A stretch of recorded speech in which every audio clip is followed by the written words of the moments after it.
Now you have your scoffers, you have those that just deny, because to me, you don't have believers and non-believers. You have believers and deniers, right?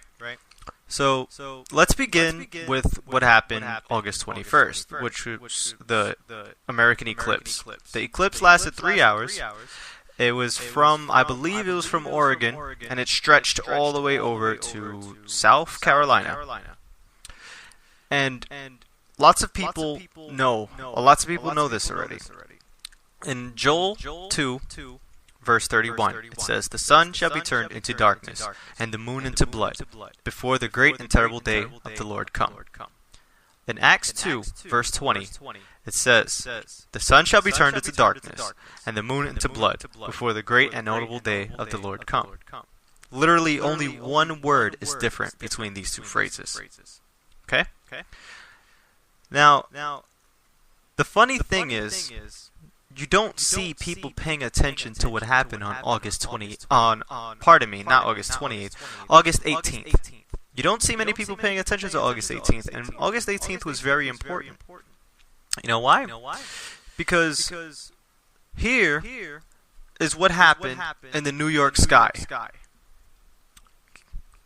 What you're seeing here is the red sky. The red sky is very important. Now, why is this important? What you're seeing right now is the sign of Jonah. We'll get back into that in a moment. But first, I would like for you guys to see this that happened a few days after August 21st, after the eclipse. Now, if we look back at what it says in both Joel and Acts, it says, "The sun shall be turned into darkness." After that, it says, "and the moon into blood," which is exactly what's happening now. On your screen right now, it says, "after." Okay? So, after the eclipse, we were supposed to see this blood moon. Now, this is the 5th blood moon. This one is not related to the 4 blood moons of Tetrad that took place between 2014 and 2015, because this one says it takes place in the verse after the sun is turned into darkness. Interesting, right? But let's go back now to the sign of Jonah that I mentioned earlier, and why it's so important, why it's so significant that August 18th was the red sky. In Matthew 12, verses 38 and 39, it says, "Then some of the Pharisees and teachers of the law said to him, 'Teacher, we want to see a sign from you.' Jesus answers, 'A wicked and adulterous generation asks for a sign, but none will be given to it except the sign of the prophet Jonah.'" Okay? Now in Matthew 16, verses 2 through 4, Jesus says, "When evening comes, you say, 'It will be fair weather, for the sky is red.' And in the morning, today will be stormy, but the sky is red and overcast." Okay? You know how to interpret the appearance of the sky, but you cannot interpret the signs of the times. A wicked and adulterous generation, he says it twice. A wicked and adulterous generation looks for a sign, but none will be given to it except the sign of Jonah. Jesus then left and walked away. Now, what is the sign of Jonah? To find that out, we would have to go to the book of Jonah, right? Now, Jonah, the 3rd chapter, verse 4, what Jonah did was he went to the great city of Nineveh. Jonah began going a day's journey into the city, proclaiming, 40 more days and Nineveh will be overthrown. Okay? 40 days. Keep that in mind. In Jonah 3, verses 7 and 8, this is what he told the people of Nineveh to get them to have God see that they fixed their ways so their city would not be overthrown. By the decree of the king and his nobles. Do not let people or animals, herds or flocks taste anything. Do not let them eat or drink. But let people and animals be covered with sackcloth. Let everyone call urgently to God. Let them give up their evil ways and their violence. So, that's the sign that was given to us. The sign that was given to us is the sign of Jonah. When that happened, on August 18th, that sign was coming. Okay? Then, the sun went to darkness. 40 days to repent of our sins and do as Jonah said. 40 days from August 21st, the day of the American eclipse. 40 days. Lands on the Day of Atonement, Yom Kippur. Interesting, huh? Now some might ask, well, how do we know this is the current generation? How do we know that this is the wicked and adulterous one? Let me explain. In 2 Timothy chapter 3, verses 1 through 7, in the last days, perilous times will come. They will be lovers of themselves, covetous, boasters, proud, blasphemers, disobedient to parents, unthankful, unholy, without natural affection, truce breakers, false accusers, incontinent, fierce, despisers of those that are good, traitors, heady, high-minded, lovers of pleasure more than lovers of God, having a form of godliness, but denying the power thereof. From such turn away. For this sort are they which creep into houses, and lead captive silly women laden with sins, led away with diverse lusts, ever learning, and never able to come to the knowledge of truth. Okay? Now just feast your eyes on what's being provided on your screen right now.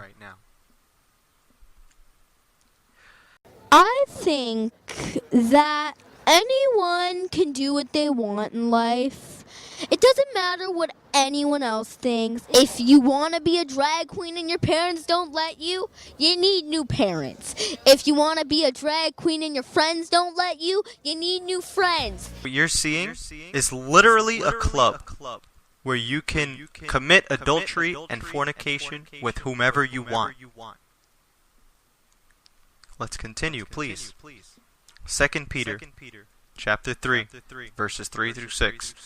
Knowing this first, that there shall come in the last days scoffers, walking after their own lusts, and saying, where is the promise of his coming?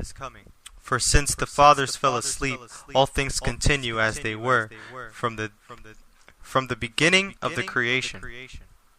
For this they willingly are ignorant. They willingly are ignorant of that by the word of God the heavens were of old, and the earth standing out of the water and in the water, whereby the world that then was, being overflowed with water, perished. Matthew 24, verses 10 through 12. At that time many will turn away from the faith and will betray and hate each other. And many false prophets will appear and deceive many people. Because of the increase of wickedness, the love of most will grow cold. Now you see this video right here? This here is a popular clip, actually, of heartless kids. Yes, I said kids. Letting a disabled man drown as they laugh at him. Are you convinced yet? If you aren't, there are people just like you who just can't believe what you're hearing right now, and probably making fun of it. But that's fine too, because there's a spot for the scoffers as well. In 2 Peter chapter 3, verses 3 and 4, knowing this first of all, that scoffers will come in the last days with scoffing, following their own sinful desires. They will say, where is the promise of his coming? For ever since the fathers fell asleep. All things are continuing as they were from the beginning of creation. See? Almost the same exact thing as I read previously. Now it's pretty funny how much information is being detailed almost every single day, and yet it means nothing to some people. Every day we hear of things. Every day there's always some other problem going on, right? There's always something else. Every day we hear of Donald Trump and North Korea talking about their threats to one another, yet nothing has happened yet. And you know what? Matthew 24 speaks of that as well. Verses 6 through 8. You will hear of wars and rumors of wars, but see to it that you are not alarmed. Right there. It says you're going to hear about these wars, but don't worry about it. They're just going to talk about it.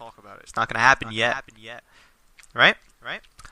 Such things must happen, but the end is still to come. Nation will rise against nation, and kingdom against kingdom. There will be famines and earthquakes in various places. All these are the beginning of birth pains. The United States has great strength and patience, but if it is forced to defend itself or its allies, we will have no choice but to totally destroy North Korea. Off in Sikkim between India and China stretching over a month now since July 16th. The situation is becoming tense and, if we go by the talks, a war-like situation may arise.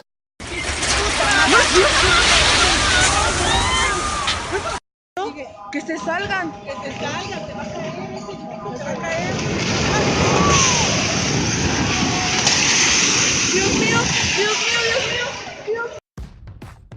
Less than 24 hours after a 7.1 magnitude earthquake pummeled Mexico City, another tremor has occurred off the east coast of Japan. The 6.1 magnitude quake struck roughly 170 miles east of the shuttered Fukushima nuclear plant at roughly 2:30 a.m. local time, according to the U.S. Geological Survey.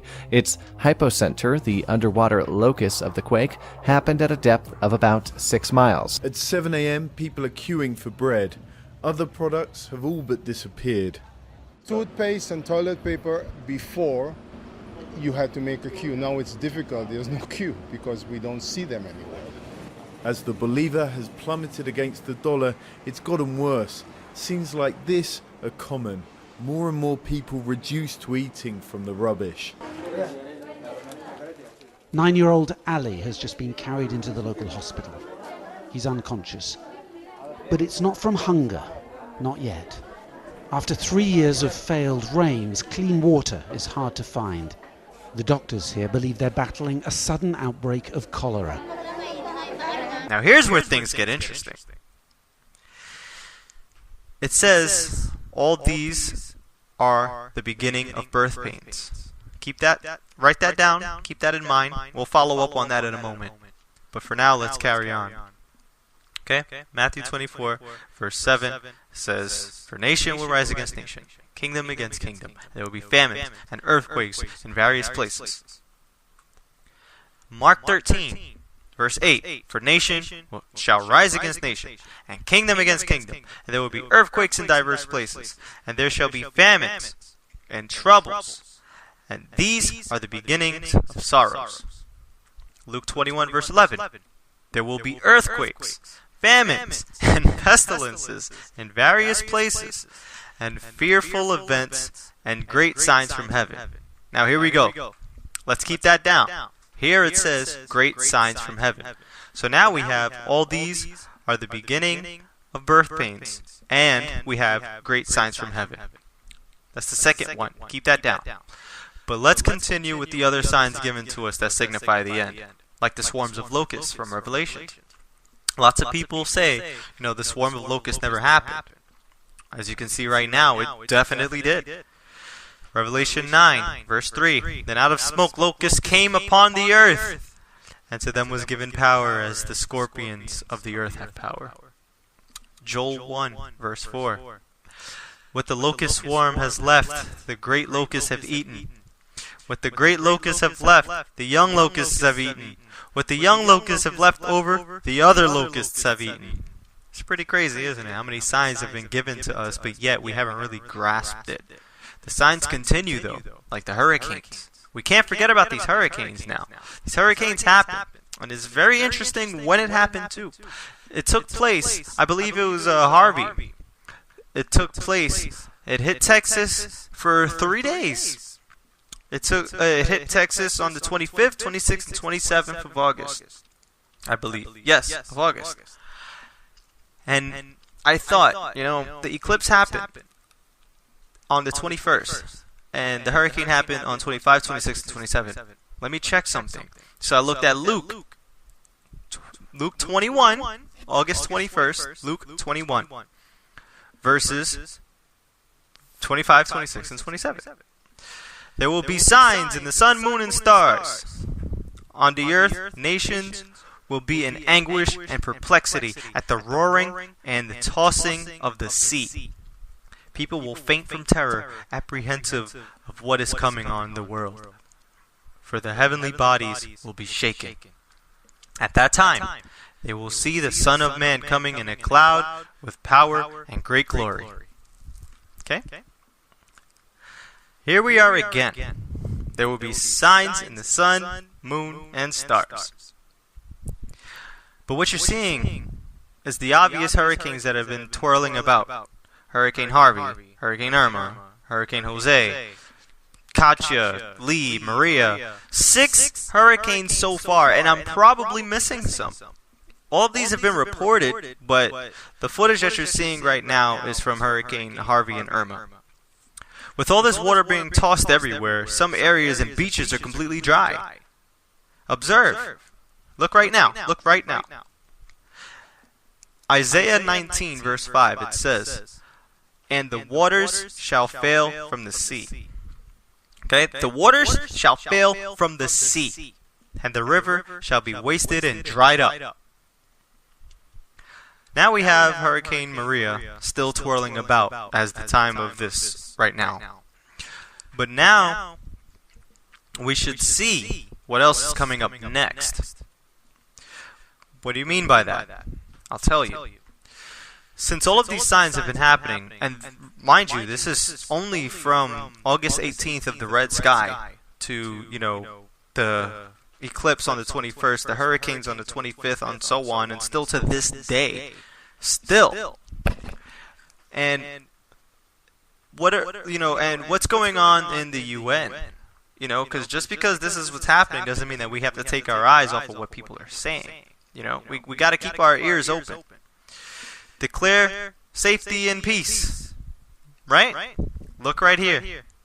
1 Thessalonians chapter 5 verse 3. While people are saying safety and peace, destruction will come upon them suddenly as labor pains on a pregnant woman, and they will not escape.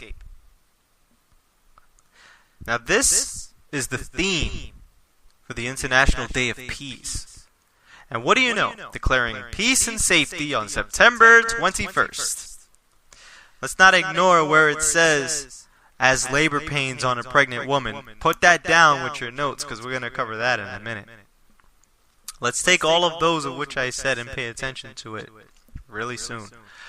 But isn't it convenient that on the 21st of September, we have the International Day of Peace, where everything is just supposed to be wonderful, even though these hurricanes are destroying everything and the rumors of wars are going on, even though all of this is happening, it's the Day of Peace. I think we all know better than that. So, now let's look at our notes and put it together. Matthew 24 verse 8, it said, "All these are the beginning of birth pains." 1 Thessalonians 5 verse 3, as labor pains on a pregnant woman. Okay? So now we have the beginning of birth pains and labor pains. I have 2 kids. I've been there for both of them when they were born, and it was lovely. Okay? I loved being there, and I know, obviously I don't know what it feels like, but I know what these things are, and I think everybody knows what these things are. But where does this take place? Luke 21:11, as I said earlier, great signs from heaven. And then, Luke 21:25, there will be signs in the sun, moon, and stars. So now this birth, this pregnant woman, it's not happening here. We have 2 verses that mention a pregnant woman during the end times, and 2 verses that mention great signs in the heavens, in the sun, in the moon, and in the stars. Those of you who already have done your research already know where this is going. It leads to the great sign of Revelation 12, which is taking place on September 23rd. Revelation 12, verses 1 and 2. And there appeared a great wonder in heaven. You see? A woman clothed with the sun. And the sun... Okay, pardon me. And the moon under her feet. And upon her head a crown of 12 stars. And she, being with child, cried, travailing in birth and pained to be delivered. Now, Jupiter entered the womb 10 months, I believe, 10 months later. It's on its way out. So right now, this very day, is this pain that this woman is going through. And this woman is the constellation Virgo. Okay? Constellation Virgo right now has Leo above her head and 3 wandering stars, which is what they were biblically called back then. Add up the 9 stars of Leo plus the 3 wandering stars equal the exact amount, 12 stars, that is upon her head. On September 23rd, the moon is going to be beneath her feet. Jupiter is going to exit the womb of Virgo. And here is as far as my research goes. Okay? Here comes the next sign. Let's carry on. Revelation 12, verses 3 and 4. And there appeared another wonder in heaven, and behold, a great red dragon, having 7 heads and 10 horns, and 7 crowns upon its heads, and his tail threw a third part of the stars of heaven, and did cast them to earth. And the dragon stood before the woman, which was ready to be delivered, for to devour her child as soon as it was born. Okay? Now, there's a red thing in the firmament, okay? You can look on Google Sky, you can go type in Virgo, turn on infrared and scroll down a little bit and you can see this, okay? To me, it doesn't exactly look like a dragon, but it must be something. It must be something, because NASA themselves is trying to hide it. This is what the image looked like first, and this is what it looks like now. See? It's really interesting, ladies and gentlemen, and you know, and I can only say be right with the Lord, because now's the time. These signs are happening all so fast, and most of these things took place in less than a month. Even the speed of the signs happening is a sign itself. Because in Zephaniah 1, verse 14, it says, "The great day of the Lord is near and coming quickly." See, it's coming quickly. Everything is happening fast. So these signs need to be out of the way before he comes. That's why it's so important that these things are happening right now. But, you know, I don't know what else to tell you. This is really all the research that I brought up. Every single thing that I have worked hard on for months, and I'm very glad that I finally have a presentation to give you guys.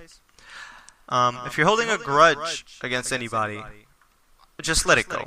Forgive them, because by holding that grudge, you're keeping them away from him. You know? If you're separated from someone important to you, find your way back to them and love them. If you know what the circumstances are, you know you gotta do it. You have to do this, because you're not doing it for you. You're not doing it for the person, whether you feel they deserve it or not. It's not your place to judge. You know, you're doing it for him. Think for him. If you're still an unbeliever, you know, we pray for you. And this year of 2017 has been unbelievable. All of these signs happened, and the year isn't even over yet. I hope you learned something of importance in this video, in this presentation, because, you know, I hope that if you're still asleep, that you wake up. You got to remember, you have to remember, forgive and trust in God. Alright? Trust Him. Even if you don't trust the person that you're trying to make amends with, just make sure that you trust Him. Because everyone deserves a second chance.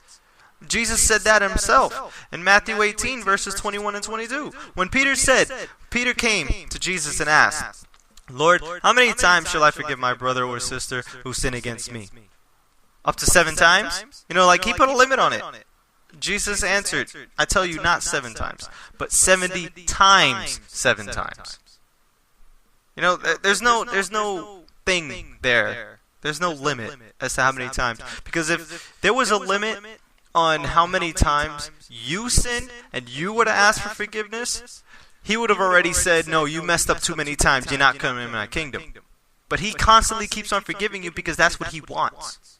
You know, He wants you to go into His kingdom. He wants you to be right with Him. He wants all of that stuff. He wants you to trust Him so that way He can show you how much He loves you. So that way He can bless you every single day. He looks for any reason to bless you.